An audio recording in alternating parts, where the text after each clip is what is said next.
Hello friends, welcome on your YouTube channel UV classes. आपका UV classes पे बहुत बहुत स्वागत है दोस्तों। जैसा कि हमने देखा था हमारे इलेक्ट्रोस्टैटिक्स के अंदर हमने कुछ लेसन्स कर लिए थे, शायद 3-4 लेसन हो गए थे, जिसके अंदर मैंने आपको कुछ टॉपिक पढ़ाए थे। शायद लास्ट टॉपिक हमारा वेक्टर फॉर्म ऑफ कूलम्ब तक हो गया था। उसके बाद हमारा एक छोटा सा टॉपिक आता है डाइलेक्ट्रिक कांस्टेंट। तो डाइलेक्ट्रिक कांस्टेंट के अंदर अगर हम बात करें तो देखो इसको स्टार्ट करते हैं। डाइलेक्ट्रिक कांस्टेंट क्या होता है, देखो ध्यान से। दो चार्जेस होंगे, अगर उनको वैक्यूम या एयर के अंदर रखेंगे तो उनके बीच में जो फोर्स होगा, अगर उतनी ही डिस्टेंस पर उनके बीच में कोई मीडियम लगा दूं तो फोर्स की वैल्यू कम हो जाएगी। कैसे? जैसे आप खुद सोच सकते हो, कॉमन सी बात है। मान लो दो मैग्नेट है, चलो एक मिनट के लिए मैग्नेट मान लो, अब एक दूसरे को अट्रैक्ट कर रही है इतने से डिस्टेंस। अब इनके बीच में मैं गत्ता या लकड़ी लगा दूं तो ये फोर्स कम हो जाएगा, नहीं हो जाएगा? आप खुद सोच सकते हो कि इसके बीच में से जो भी इंटरेक्शन लाइंस जो निकलेंगी, जिन्हें हम फोर्स लाइंस कहते हैं, हम आगे बात करेंगे उनके बारे में, तो वो क्या होगा, कम जाएंगी, मतलब कम अट्रैक्ट करेगा। इसका मतलब अब ये कितना टाइम्स कम हुआ, कितने गुना कोई क्वांटिटी कम हुई, उसके बारे में बात करेंगे हम लोग। उस क्वांटिटी को कहते हैं डाइलेक्ट्रिक कांस्टेंट परावैद्युतांक।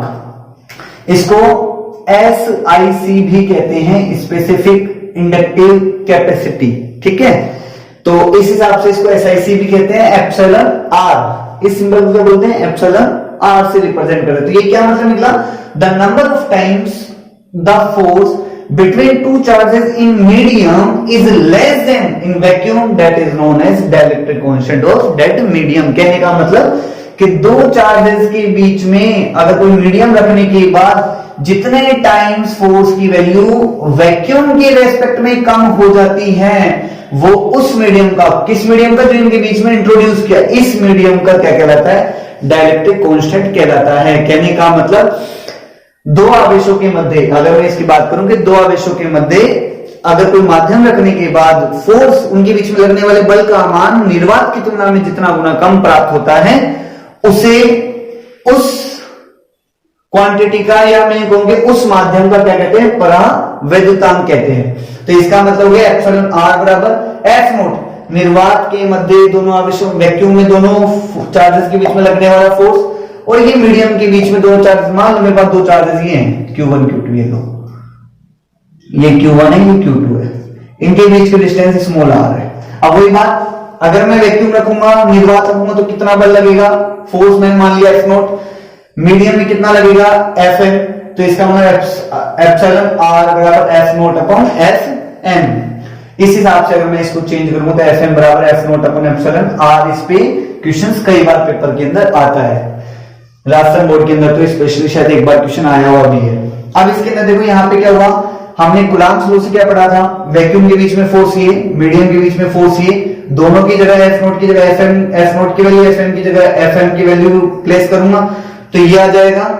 जो जो कॉमन क्वांटिटी है उनसे ये कैंसिल आउट करिए, आप देख सकते हो क्या बच गया, एप्सिलॉन ऊपर चला गया, एप्सिलॉन नोट। इसका मतलब एप्सिलॉन बराबर epsilon R into epsilon note. यहाँ पे एप्सिलॉन R एप्सिलॉन नोट अगर मैं सारी बात करूं तो ये तो है परमिटिविटी, मतलब परमिटिविटी किसकी, वैक्यूम की। और ये क्या होती है, इसको बोलते हैं एब्सोल्यूट परमिटिविटी, निरपेक्ष विद्युतशीलता, निरपेक्ष विद्युतशीलता, परमिटिविटी, परमिटिविटी ऑफ वैक्यूम और ये परमिटिविटी ऑफ इलेक्ट्रिसिटी मीडियम के अंदर अगर मैं बात करूं, और ये डाइलेक्ट्रिक कांस्टेंट हो गया। तो इसका मतलब एप्सिलॉन बराबर epsilon R note dot into epsilon note. ठीक है, आप सुनो, कुछ स्पेशल टाइप्स होते हैं, स्पेशल मैटर्स होते हैं जिनकी परमिटिविटी डाइलेक्ट्रिक कांस्टेंट अलग अलग होता है। कैसे? अंबर नाम की रोड़ी, अंबर वो वाला नहीं है जो ऐसे लगाया वैसे लगा लिया, समझ में आ रहा होगा आपको। अंबर जो मैंने बताया था आपको कि थेल्स ने अंबर से डिस्कवरी की थी, तो वो अंबर है, एक रोड होती है, स्पेशल मेटल है। एर्गोनाइट, ग्लास, ग्लास की 5 से 10 का मतलब ये है कि 5 to 10 का मतलब ग्लास कई प्रकार का होता है, क्राउन ग्लास, फ्लिंट ग्लास, तो उन सब के लिए अलग अलग होती है। और भी टाइप होते हैं। मेटल मतलब जो कंडक्टर हो, जैसे कॉपर हो गया, गोल्ड हो गया, सिल्वर हो गया, उनके लिए इनफाइनाइट होती है। ये वैल्यू लेके क्वेश्चन आया हुआ है आपके। समझ में आ गया होगा, इसका स्क्रीनशॉट ले लो।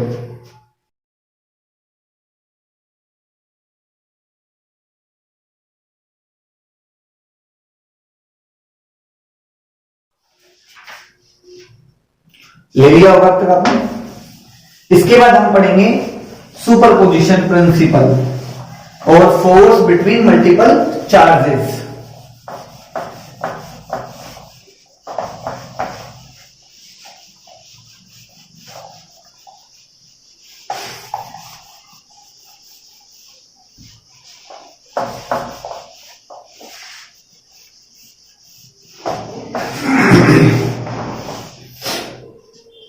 अब हमारा टॉपिक है फोर्स बिटवीन मल्टीपल चार्जेस और बाय द सुपरपोजिशन लॉ या प्रिंसिपल।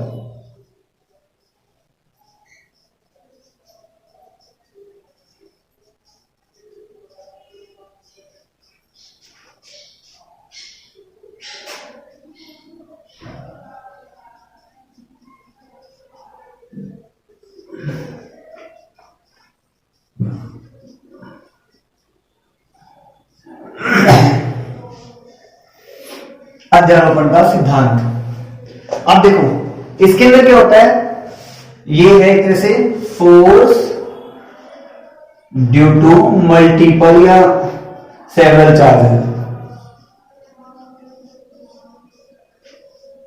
देखो क्या होता है, ये लो आपकी कई बार आता है, हम बहुत जगह पढ़ेंगे इस लॉज को। सिंपल सा लो है, ये क्या कहता है कि अगर किसी एक चार्ज के ऊपर कुछ चार्जेस के कारण फोर्स देखना है आपको, या कोई भी क्वांटिटी फाइंड आउट करनी है। लेट सपोज मेरे पास एक चार्जेस का सिस्टम है जिसके अंदर मैंने ये 5 चार्जेस कंसीडर कर लिए। देखो मैंने 5 तो वैसे कंसीडर किए हैं, आप कितने भी कंसीडर कर सकते हो।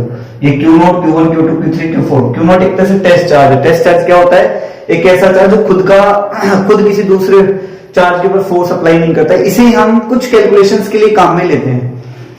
ये एक इमेजिनेशन है, रियल में टेस्ट चार्ज कुछ भी नहीं होता।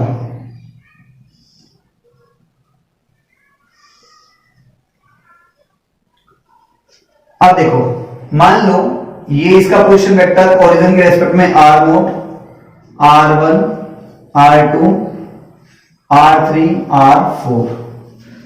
तो जैसा हमने कल किया था कूलम्ब्स लॉ के अंदर, ये r0 और 1 के बीच का डिस्टेंस r0 1 हो गया, और ये r2 नोट हो गया, r3 नोट हो गया और r4 नोट 4 हो गया। ठीक है, ये हमने पोजीशन वेक्टर मान लिया। अब देखो ये क्या कह रहा है कि Q0 पे जो टोटल इतने सारे चार्ज है, इनके कारण लगने वाला फोर्स इन सभी इंडिविजुअल चार्जेस के कारण लगने वाले फोर्स के एल्जेब्रिक सम। अब एल्जेब्रिक तब लेता जब क्या होता है, इसके लिए क्वांटिटी यहां पे वेक्टर है, तो सॉरी हम क्या लिखेंगे, वेक्टर सम के इक्वल होगा 01, F02, F03 सो ऑन, जितने चार्ज होंगे। कहने का मतलब the net force at any charge due to several charges is equals to the vector sum of all force due to the individual charges. कहने का मतलब कि एक चार्ज पे डिफरेंट चार्जेस के कारण लगने वाला टोटल फोर्स, एक चार्ज पे डिफरेंट चार्जेस पर के कारण लगने वाला टोटल फोर्स उन डिफरेंट चार्जेस के कारण इंडिविजुअल जो फोर्स होगा उनका क्या होगा, वेक्टर सम के इक्वल होगा। तो मैं दोबारा इसकी बात करूं कि किसी चार्ज के लिए हम क्या बोले, the net force at any charge due to several charges is equal to the vector sum of individual force due to the individual charges. तो this is known as principle of superposition या superposition principle. अध्यारोपण का सिद्धांत क्या हो गया, किसी एक आवेश पर अन्य उपस्थित आवेशों के कारण लगने वाला कुल बल उन आवेशों के कारण लगने वाले अलग अलग बलों के सदिश योग के तुल्य होता है, जैसा कि हमने इसमें दिखाया। अब देखो मान लो मैं कूलम्ब्स लॉ यूज करूं, बाय यूजिंग कूलम्ब्स लॉ। देखो ये क्या आता है इसका फॉर्मूला, कूलम्ब्स लॉ के अकॉर्डिंग क्या होगा, मैं अगर ये देखूं force between Q note and Q one. क्या होगा, मैंने इसको क्या नाम दिया, मान लो मैंने इसके बाद लगने वाला force F not one, F not two, F not three, F not four. मैंने आपको कल बताया था जो चार्ज फोर्स लगाता है उसको बाहर लिखा जाता है, जिस पे लगता है वो अंदर लिखा जाता है। और हमने क्या कहा अभी कि क्यू नोट हमारे पास क्या है, टेस्ट चार्ज है। तो इसका मतलब इन दोनों के बीच में लगने वाला फोर्स क्या होगा, ये होगा। अब आपको सोचो क्या होगा, कल हमने वेक्टर की बात की थी,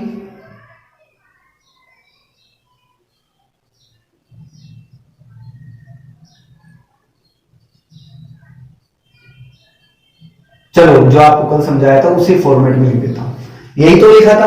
तो इसी हिसाब से सबका लिख लोगे, एफ नोट एन ओ लिख के दिखा था, देखो 2 3 4 आप लिख लेना।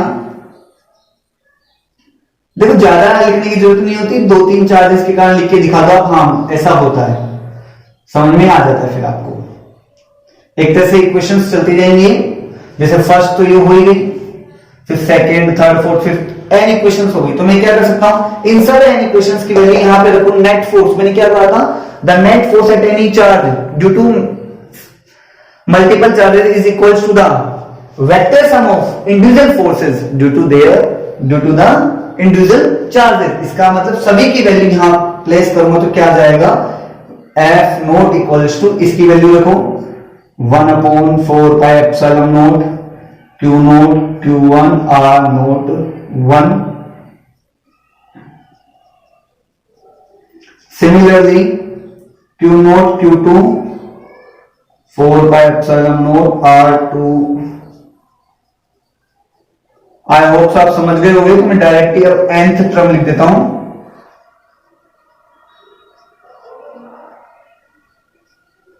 देखो इसके अंदर कोई बड़ा वो नहीं है, इश्यू नहीं है कि कैसे लिखा, सिर्फ जैसे ये लिखा वैसे ही लिखा, सबको वैल्यूज यहां प्लेस कर दी।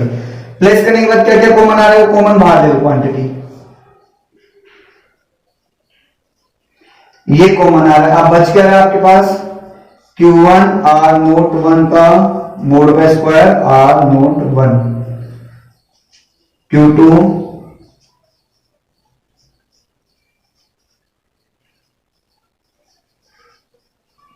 Qn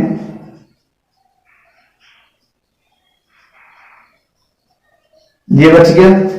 वैसे तो टोटल फोर्स आपके पास ये नेट फोर्स ही हो जाता है, लेकिन हम लोग क्या कर सकते हैं, मैथमेटिक्स के अंदर आप पढ़ते हो कि जब ज्यादा टर्म्स ऐड होती हैं तो वहां पे समेशन वर्ड काम में ले सकते हैं। तो मैं इसके आगे देखो, इसके आगे पहले आपको मैं समझाता हूं, फिर आप स्क्रीनशॉट ले लेना।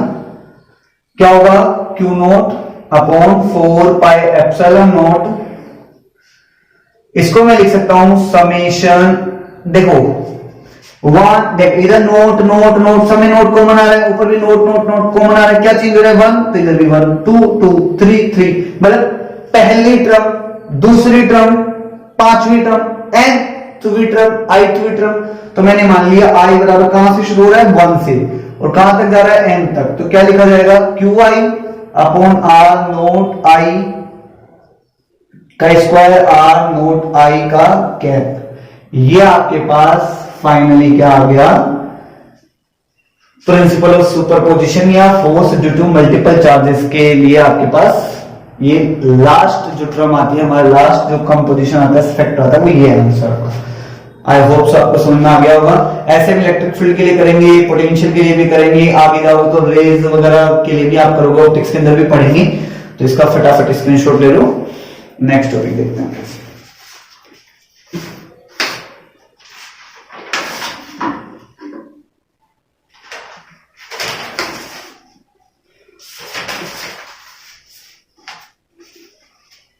ले लिया होगा आपने,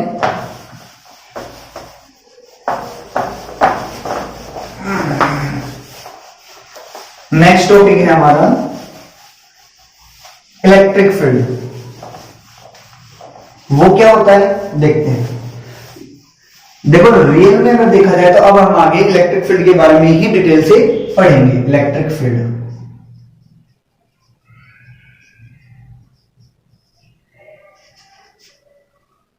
इसे ई से रिप्रेजेंट करते हैं, ये विद्युत क्षेत्र कहते हैं इसको हिंदी में।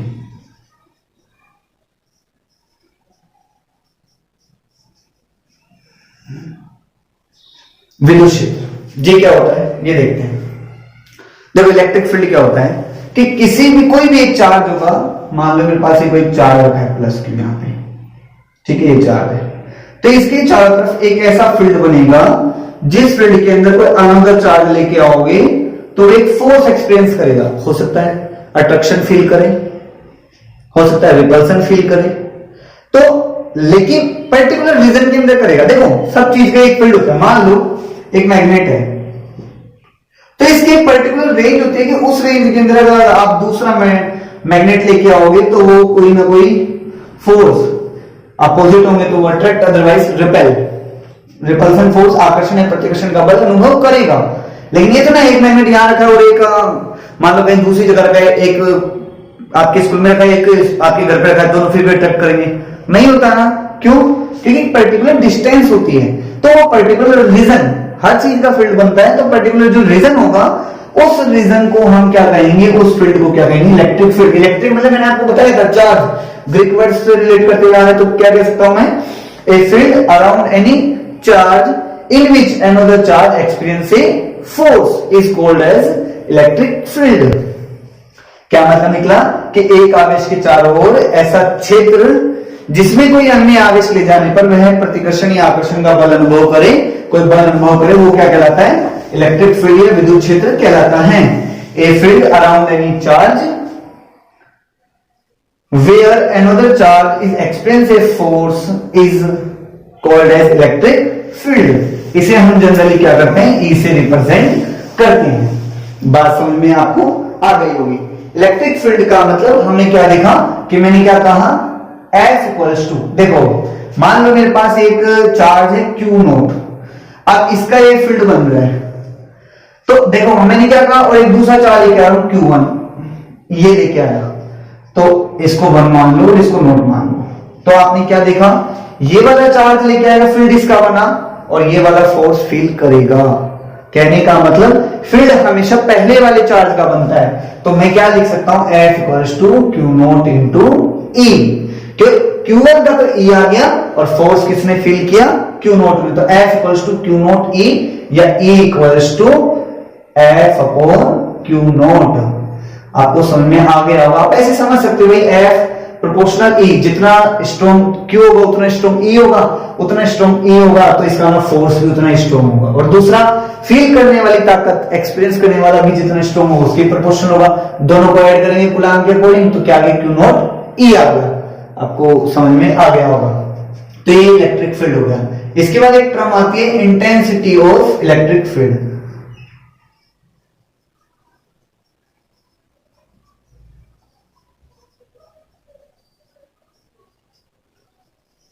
हमने क्या देखा, हमारे पास है E equals to F upon Q not. अब मान लो मैं कह दूं कि if Q not tends to 0, tends to 0 का मतलब होता है कि वो छोटी क्वांटिटी है, 0 की तरफ जा रहा है बट 0 नहीं है, तो क्या लिखा जाएगा, तो ये लिखा जाएगा vector E equals to limit Q not tends to 0 F, या तो ऐसे लिखा जा सकता है, ठीक है। सॉरी ये एक कंफ्यूजन हो गया। इंटेंसिटी का मतलब Q नोट इक्वल्स टू 1। अगर मैं मान लूं कि फोर्स फील करने वाली क्वांटिटी क्या है, 1 कूलम, ये अभी डेफिनेशन समझा हुआ उसकी भी, Q not equals to 1 coulomb, then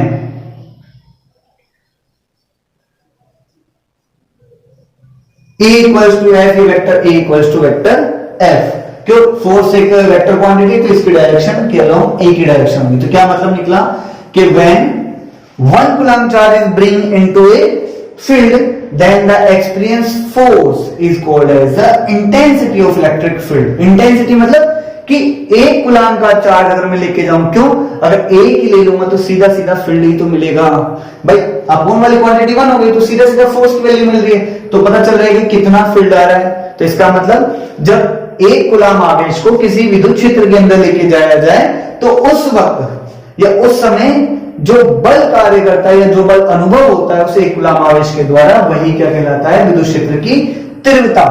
इसको हम कहते हैं तीव्रता। इंटेंसिटी का मतलब विद्युत क्षेत्र की तीव्रता, ठीक है, विद्युत क्षेत्र की तीव्रता। बात समझ में आपको आ गई होगी। लेकिन आप देखो हम लोग जो फील करते हैं क्यू नोट, मैंने आपको बताया था टेस्ट चार्ज होता है, इसकी वैल्यू इतनी छोटी होती है, वैसे एक एज्यूम किया हुआ है चार्ज, इसकी वैल्यू इतनी छोटी होती है कि खुद अपना कोई फील्ड या कोई फोर्स दूसरे चार्ज पे अप्लाई नहीं करता। इसका हम क्या मान लेते हैं, let Q not tends to 0। अगर क्यू नोट टेंड्स टू 0 होगा तो वेक्टर ए इक्वल्स टू क्या लिखा जाएगा, limit Q not tends to 0 vector F upon Q not, sorry.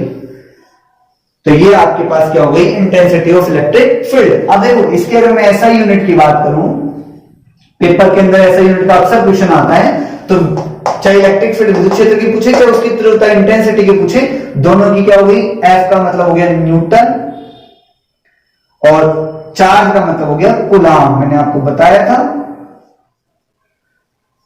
Newton by coulomb. एक और होती है इसकी वोल्ट बाई मीटर, वो हम नेक्स्ट जब पार्ट आएगा कैसे आई वो वहां पढ़ेंगे, यहां पे इसके बारे में बात नहीं करेंगे। न्यूटन बाई कूलाम, मेरे हिसाब से आपको एक बात समझ में आ गई होगी। इसका फटाफट स्क्रीनशॉट ले लो।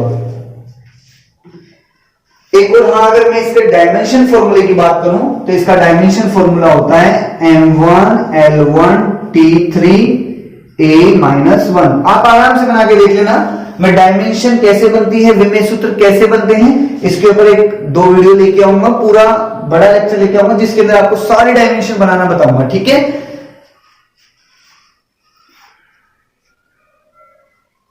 सॉरी, ये t-3 आएगा। हम वहां पे बहुत सारे डायमेंशन की बात करेंगे, ये आप याद कर लेना। आपने ले लिया होगा स्क्रीनशॉट, आप देखो आ गया। अब आगे क्या पढ़ेंगे हम, electric field due to a point charge. किसी एक पॉइंट चार्ज के कारण कितना इंटेंसिटी आती है, कितना इलेक्ट्रिक फील्ड आता है, उसके बारे में हम आगे अब डिटेल से बात करेंगे।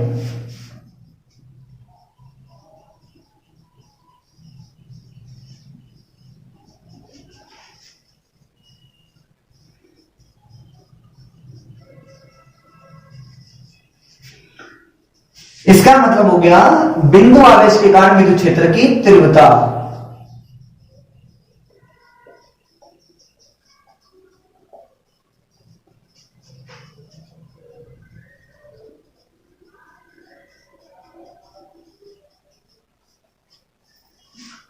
कैसे, मान लो मेरे पास एक चार्ज है, ठीक है, और इससे कुछ डिस्टेंस पे मैं क्या करता हूं, एक अनोदर चार्ज लेके आता हूं क्यू नोट, इसकी तरफ लेके आ रहा हूं।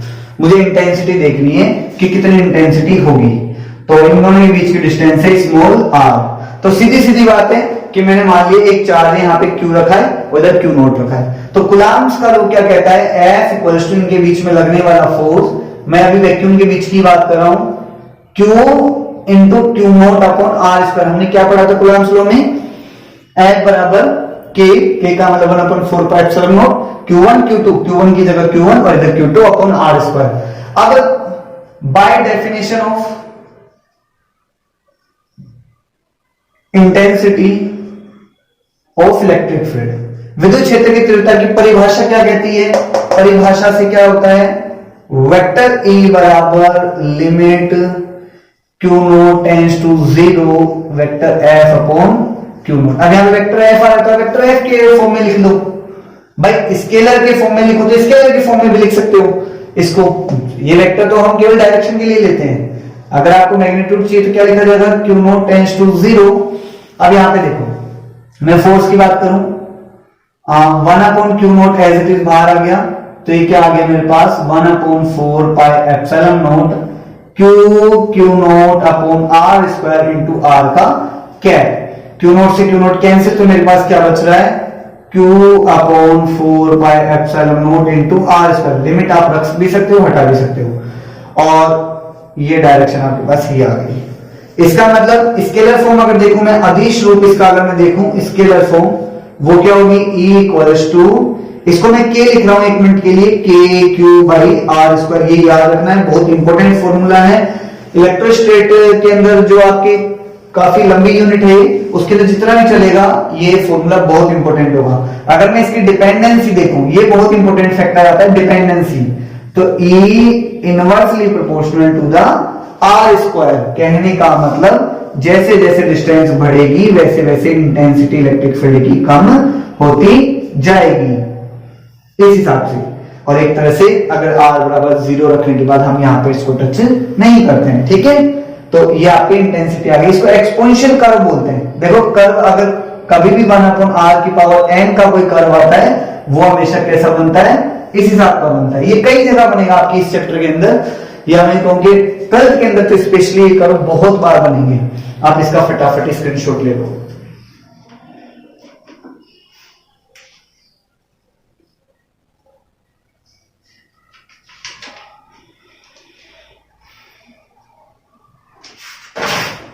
हो गया होगा, ठीक है। देखो कई जगह क्या हो सकता है, E वर्सेस 1/r² में भी कर्व बन सकता है। अगर वो बना हुआ तो आपको पता होगा 1/r² में डायरेक्ट ले लूं, E यहां ले लूं तो इसका कर्व क्या आएगा, स्ट्रेट लाइन। क्यों, y प्रोपोर्शनल x या y बराबर mx, अब वो कांस्टेंट प्लस सी आप लगा सकते हो। ये स्ट्रेट लाइन की इक्वेशन होती है, मैथ वाले अच्छे से जानते हैं, बाकी आप लोग जो बायो के हैं वो भी ये बात जानते होंगे।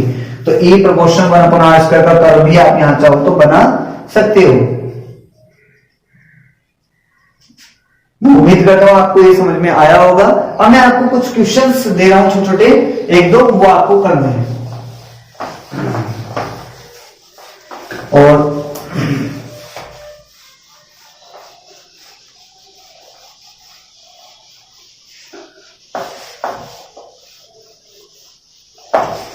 देखो कुछ छोटे छोटे क्वेश्चंस हैं, मैं आपको यहां पे बता देता हूं कुछ क्वेश्चंस।